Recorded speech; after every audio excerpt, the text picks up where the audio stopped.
Complete chess में आपका स्वागत है दोस्तों। आज हम गुप्त वंश के बारे में देखेंगे। और मौर्योत्तर काल तक हमने पढ़ लिया था पिछली वीडियोस में और उसके एमसीक्यूज देखे थे। और आज गुप्त वंश देखना है। तो गुप्त वंश जो था वो कुषाण साम्राज्य के खंडहर पर बना था, एक नया साम्राज्य। और इसका आधिपत्य जो मतलब कंट्रोल था वो कुषाण और सातवाहन जो वंश था उन दोनों के राज क्षेत्रों के बड़े भाग पर उसने स्थापित किया था। और ऐसा माना जाता है कि गुप्त जो थे वो वैश्य समुदाय के रहे होंगे।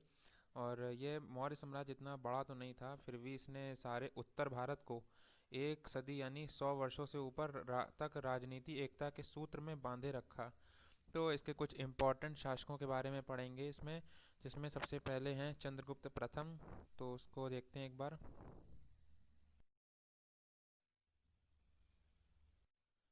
तो गुप्त वंश में हम पहले देखते हैं कि गुप्त वंश का जो प्रथम शासक था वो था श्रीगुप्त। और गुप्त वंश का जो द्वितीय शासक हुआ घटोत्कच, और घटोत्कच का ही पुत्र था चंद्रगुप्त प्रथम। एंड गुप्त वंश का ये प्रथम स्वतंत्र शासक था और इसने महाराजा धीराज की उपाधि धारण की थी। एंड इसने फिर गुप्त संवत की स्थापना करी 319-320 ईस्वी में अपने राज्याभिषेक के स्मारक के रूप में। एंड उसके बाद इसने चंद्रगुप्त प्रथम ने लिच्छवी राजकुमारी कुमार देवी के साथ विवाह किया और अपने सिक्के पर कुमार देवी का नाम भी खुदवाया। इसके विवाह करने के बाद इसे वैशाली का राज प्राप्त हुआ कुमार देवी से विवाह करके इसे चंद्रगुप्त प्रथम को। एंड इसमें इतना ही इम्पोर्टेंट था पॉइंट। और इस समय लिच्छवी के दो राज थे, वैशाली का राज और नेपाल का राज, तो इसे वैशाली का राज मिल गया था। अब देखते हैं समुद्रगुप्त के बारे में, जिसका राजकाल 335 से 375 ईस्वी था। तो समुद्रगुप्त जिसका शासनकाल 335 ईस्वी से 375 ईस्वी था। और चंद्रगुप्त प्रथम के बाद उसका पुत्र जो कि समुद्रगुप्त था, जो कि उसकी माँ लिच्छवी राजकुमारी कुमार देवी से उत्पन्न हुआ था। समुद्रगुप्त का शासनकाल राजनीतिक और सांस्कृतिक दोनों ही दृष्टियों से गुप्त साम्राज्य के उत्कर्ष का काल माना जाता है।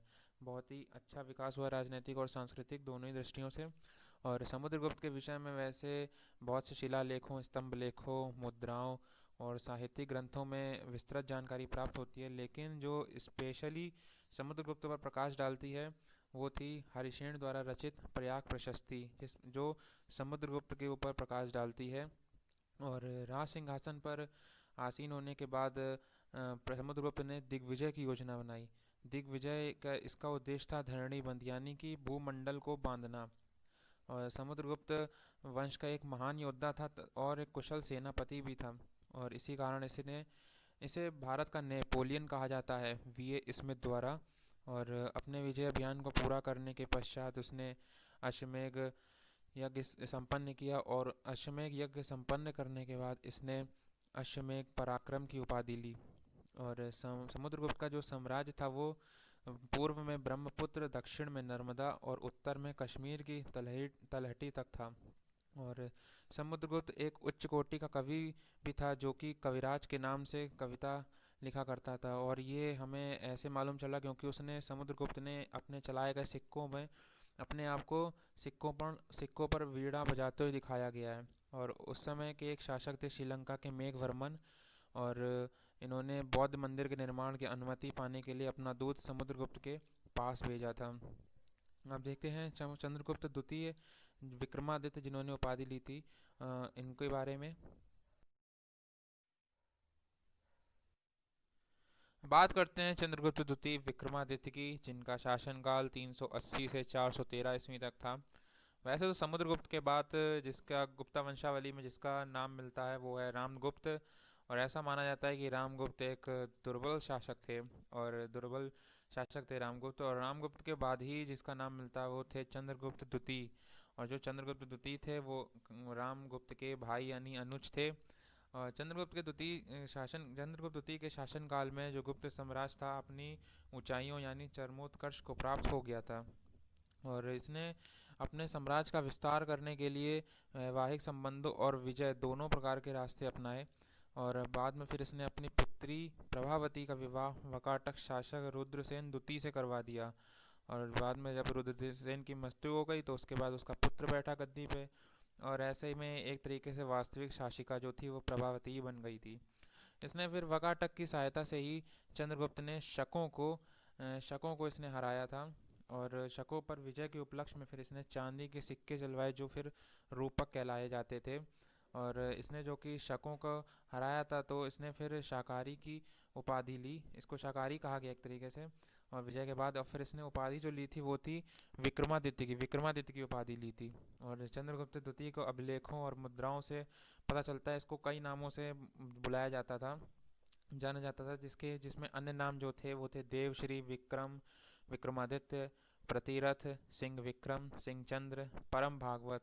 और जो ये परम भागवत है, ऐसा माना जाता है कि इस उपाधि से अनुमान लगाया जाता है कि ये जो था ये वैष्णव धर्म का अनुयायी था, पालन करता था वैष्णव धर्म का। और अन्य नाम थे अजीत, विक्रम, विक्रमांक, और भी बहुत से नाम थे इसके। और जो चंद्रगुप्त द्वितीय का साम्राज्य था ये पश्चिम में गुजरात से लेकर पूर्व में बंगाल तक तथा उत्तर में हिमालय की तलहटी से दक्षिण में नर्मदा तक विस्तृत था। और चंद्रगुप्त द्वितीय के शासनकाल में उसकी दो राजधानियां थीं, जिसमें कि प्रथम राजधानी थी पाटलिपुत्र और द्वितीय राजधानी थी उज्जैनी। और ये दोनों ही नगर गुप्तकालीन शिक्षा के प्रसिद्ध केंद्र हुआ करते थे।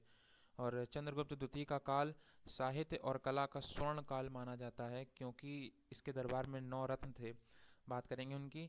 और इसने दिल्ली में कुतुब मीनार के पास खड़े लौह स्तंभ पर खुदे हुए अभिलेख में एक चंद्र नामक किसी राजा का वर्णन किया गया है। तो इतिहासकार ऐसा कहते हैं कि वो चंद्र जो नाम का राजा वर्णन किया गया है वो चंद्रगुप्त द्वितीय थे। और चंद्रगुप्त द्वितीय के दरबार में विद्वानों और कलाकारों को काफ़ी वो मिलता था, क्या कहते हैं, एक तरीके से आश्रय प्राप्त था। और इसके दरबार में 9 रत्न थे, जिनमें कि कालिदास, धन्वंतरी, छपड़क, अमर सिंह, शंकु, वेताल भट्ट, घट्टकरपर, वराहमिहिर और वररुचि। जिसमें से जो कालिदास थे वो सर्वोत्कृष्ट सर्वोत्कृष्ट महाकवि थे, और धन्वंतरी एक महान चिकित्सक थे, और वराहमिहिर एक एस्ट्रोनॉमर यानी खगोल विज्ञानी थे, और अमर सिंह एक लेक्सिकोग्राफर यानी कि डिक्शनरी का निर्माण कर रहा था। और शंकु जो थे वो आर्किटेक्ट थे, एक वास्तुकार थे। और छपड़क थे वो एस्ट्रोलॉजर थे यानी फलित ज्योतिषी। और जो वररुचि थे ये थे व्याकरणज्ञ, मतलब इन्होंने व्याकरण ग्रामेरियन थे ये। और आठवें थे वो थे वेताल भट्ट जो कि जादूगर थे। और 9वें रत्न थे घटकरपर जो कि एक डिप्लोमेट यानी कि महान कूटनीतिज्ञ थे। और इनमें जो इम्पोर्टेंट हैं वो कालिदास, धन्वंतरी और वराहमिहिर हैं, जिनकी रचनाओं के बारे में बात करेंगे। और चंद्रगुप्त के शासनकाल में ही एक चीनी यात्री था फाहान, जो कि भारत आया था 399 से 412 ईस्वी में भारत यात्रा पर आया था। अब बात करते हैं इसके बाद जो अगला राजा बना था कुमारगुप्त। बात करते हैं कुमारगुप्त प्रथम की। तो चंद्रगुप्त द्वितीय की मृत्यु के बाद उसका पुत्र कुमारगुप्त प्रथम बना था राजा 413 से 455 ईस्वी के बीच। और इसकी माता का नाम ध्रुव देवी था। और गुप्त शासकों में जो सर्वाधिक अभिलेख इसी के प्राप्त हुए हैं। और कुमारगुप्त के प्रथम के अभिलेखों और मुद्राओं में इसके भी कई अनेक नाम और उपाधियां मिलती हैं, जिनमें कुछ हैं महेंद्र कुमार, श्री महेंद्र, महेंद्र सिंह, महेंद्र कर्म, अजीत महेंद्र, गुप्त कुल व्योम, और सबसे जो इम्पोर्टेंट है वो है इसमें महेंद्रादित्य। कुमारगुप्त प्रथम वैष्णव धर्म का था, जैसे कि चंद्रगुप्त द्वितीय थे। और इसने अपने शासनकाल में आधिकारिक संख्या में मयूर आकृति की रजत मुद्राएं यानी चांदी की मुद्राएं प्रचलित की थीं। और इसी के शासनकाल में ही नालंदा विश्वविद्यालय की स्थापना की गई थी, जिसे बाद में फिर मोहम्मद गोरी के सेनापति बख्तियार खिलजी ने नष्ट कर दिया था पूरा। अब बात करते हैं स्कंदगुप्त की।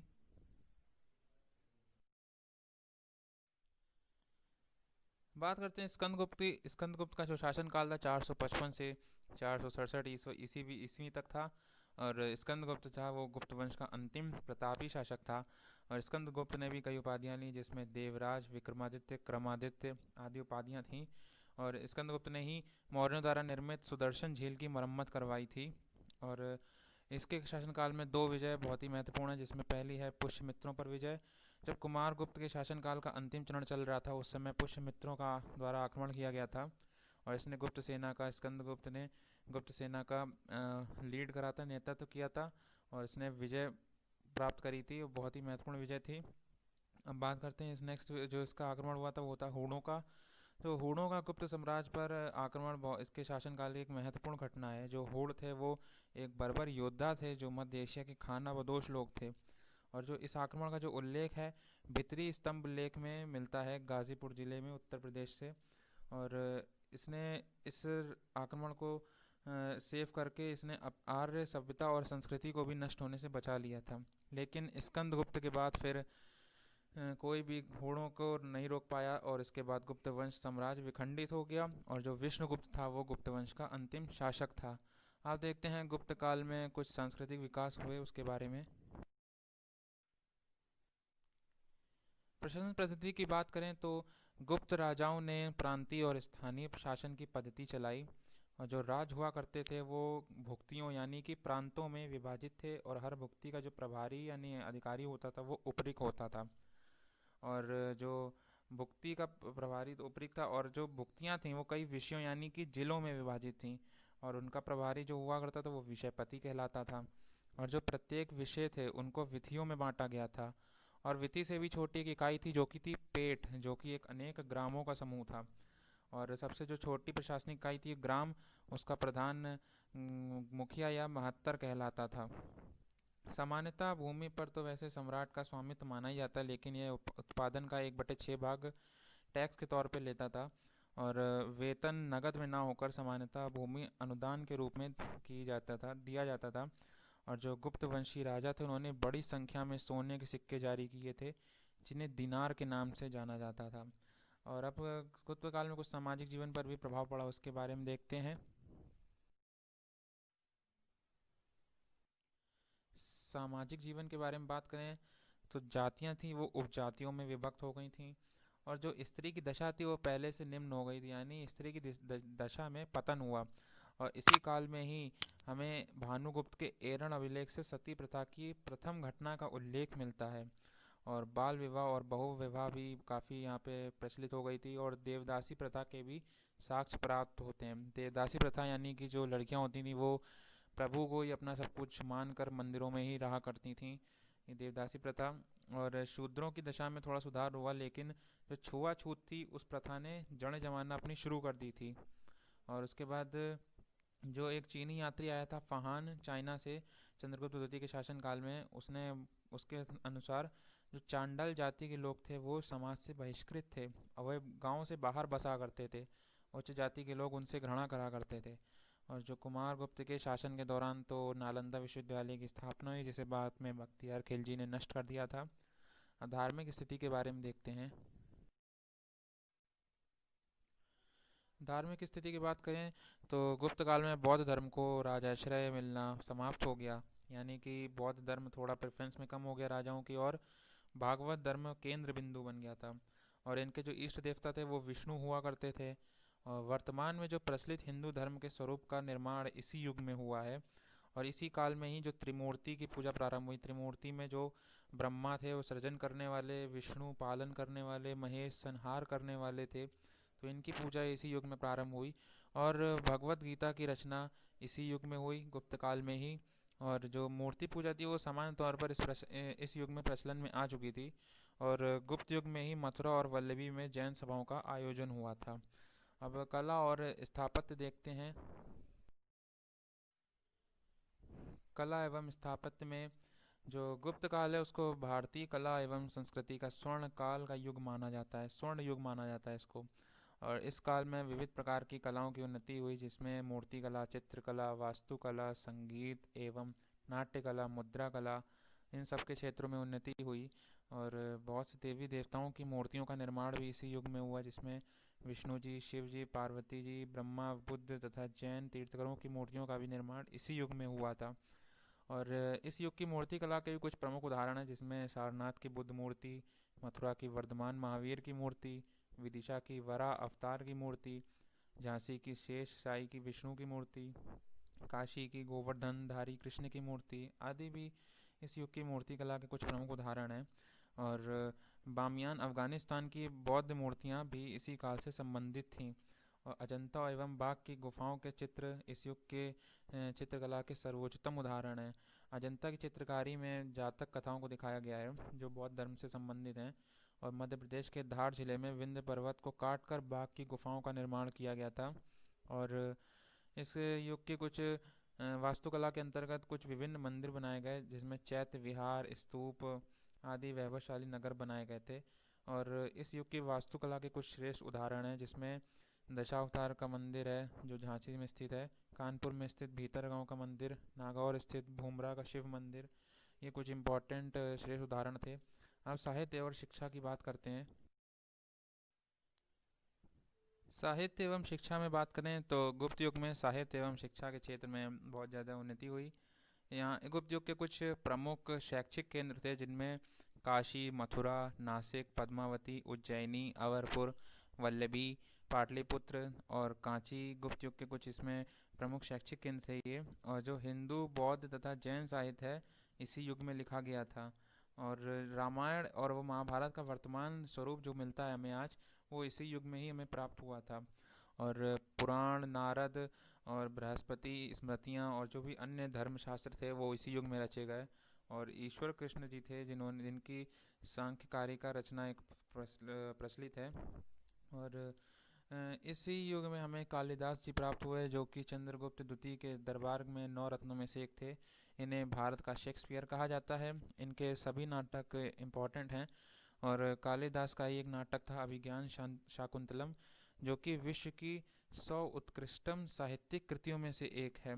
और इसमें राजा दुष्यंत और शकुंतला के प्रेम की कथा दिखाई गई है। और ये अभिज्ञान शाकुंतलम जो है वो प्रथम भारतीय रचना है जिसका अनुवाद जो है यूरोपीय भाषाओं में किया गया है। और दूसरी रचना थी वो थी हमारी भगवत गीता। और भास जो कि एक रचनाकार थे, इनके 13 नाटक भी इसी काल के ही हैं। और जो शूद्रक थे उनका लिखा नाटक मृक्षकटी यानी कि माटी की खिलौना गाड़ी भी इसी प्राचीन नाटकों में ही सर्वोत्कृष्ट कोटि का माना जाता है। तो अब विज्ञान के क्षेत्र में देखते हैं।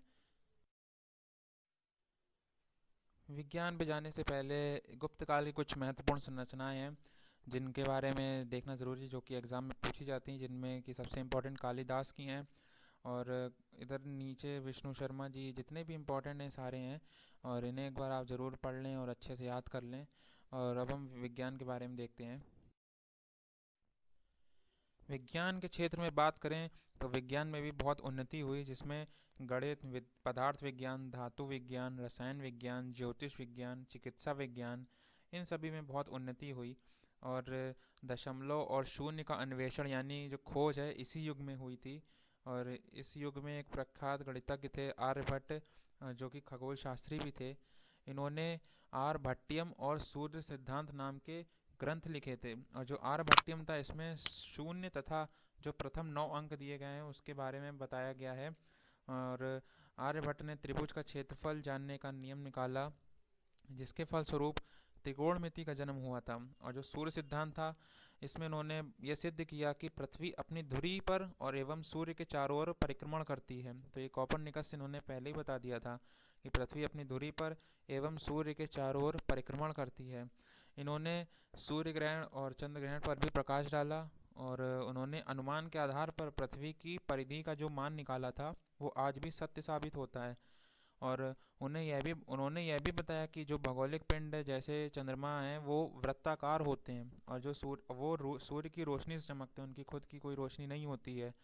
और नेक्स्ट और वराहमिहिर ने बृहद संहिता एवं पंच सिद्धांत के नाम से खगोल शास्त्र के ग्रंथों की रचना करी थी जिसमें इन्होंने सिद्ध किया कि जो चंद्रमा है वो पृथ्वी के चारों ओर घूमता है और पृथ्वी चंद्रमा के साथ सूर्य की परिक्रमा करती है। तो ये इन्होंने पहले इसमें बता दिया था। और नेक्स्ट बात करें तो ब्रह्मगुप्त थे एक, इन्होंने ब्रह्म सिद्धांत की रचना करके बताया कि पृथ्वी जो है समस्त वस्तुओं को अपनी ओर खींचती है यानी कि ग्रेविटी, एक तरीके से ग्रेविटेशनल फोर्स के बारे में इसमें बता दिया इन्होंने पहले ही। और अगला बात करें तो जो धन्वंतरी और सुश्रुत थे इस युग के एक प्रख्यात वैद्य थे, और ये दोनों ही चंद्रगुप्त द्वितीय के राज दरबार में थे, 9 रत्नों में से एक। और जो धन्वंतरी थे, इन्होंने एक पुस्तक की रचना की जिसका नाम था रस चिकित्सा। इसमें इन्होंने सिद्ध किया कि जो सोना चांदी लोहा तांबा आदि धातुओं में जो रोग निवारण की शक्ति होती है, यानी रोगों को रोकथाम करने की शक्ति होती है। और जो धन्वंतरी थे उनको आयुर्वेद का पिता कहा जाता है। जो अब नेक्स्ट बात करें, जो वाघभट्ट थे उन्होंने आयुर्वेद का ग्रंथ अष्टांग हृदय लिखा है। अब नेक्स्ट कुछ अन्य पॉइंट, कुछ अन्य महत्वपूर्ण तथ्य हैं जिसमें कि है जो शतरंज का खेल था वो भारत में गुप्त काल के दौरान ही इसकी उत्पत्ति हुई, और प्रारंभ में इसे चतुरंग के नाम से जाना जाता था। और गुप्त शासकों की जो राजकीय भाषा थी वो संस्कृत थी, और इनकी जो सत्ता का केंद्र है था वो उस समय प्रयाग को माना जाता है। और न्याय सूत्र की रचना गौतम ने की थी, न्याय सूत्र की। अब नेक्स्ट, तो दोस्तों आज के वीडियो में बस इतना ही था। तो गुप्तकाल यहाँ पे समाप्त होता है, और अब हम इसके एमसीक्यूज़ देखेंगे नेक्स्ट वीडियो में। और अगर आपको ये वीडियो अच्छा लगा हो तो इसको लाइक करें और अपने दोस्तों के साथ शेयर करें और सब्सक्राइब करें हमारे चैनल को जिसका नाम है कंप्लीट जीएस। धन्यवाद।